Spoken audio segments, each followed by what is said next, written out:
People have different ways of how they tell others about Jesus Christ, just like there are different ways how a person sneezes. Now, this message is not about how a person sneezes, but how a person tell others about our Lord and Savior Jesus Christ.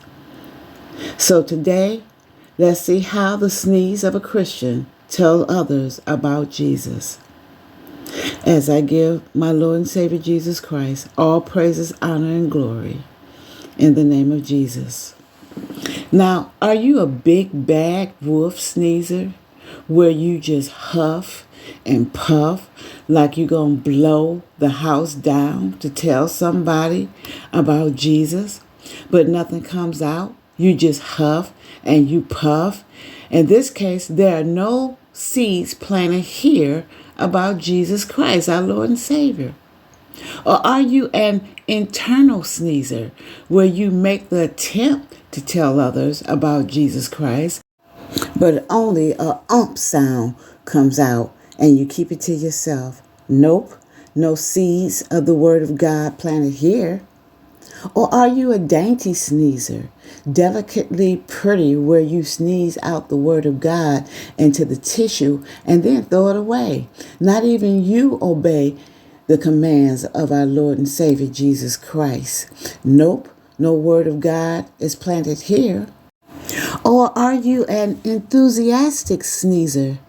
You are likable, social, and can motivate others, and so you continuously tell them about Jesus Christ 5 to 6 times in a row, just like when you hear a person sneezing 5 and 6 times in a row.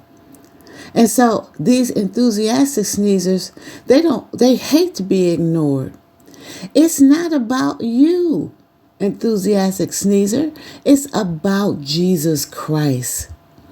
Or are you that trumpet sneezer where you are so bold in telling others about the Word of God that it gets people attention?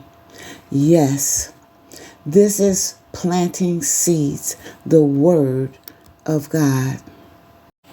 The sneeze of a Christian is somewhat like the parable in Matthew chapter 13, verses 1 through 9. When you are telling people about the Word of God, some seeds, the Word of God, meaning the Word of God, will fall by the wayside and will wither and die.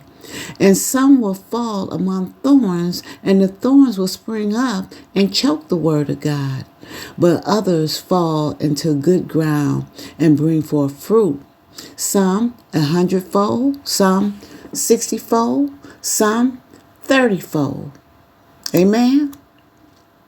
Who hath ears to hear, let him hear. Now, for those who want Jesus to be your Lord and Savior, the time is now to repent. Turn from your wicked way. Receive the Lord's gift of righteousness. Scripture tells us, if my people who are called by my name shall humble themselves and pray and seek my face and turn from their wicked ways, then will I hear from heaven and will forgive their sin and will heal their land. Amen.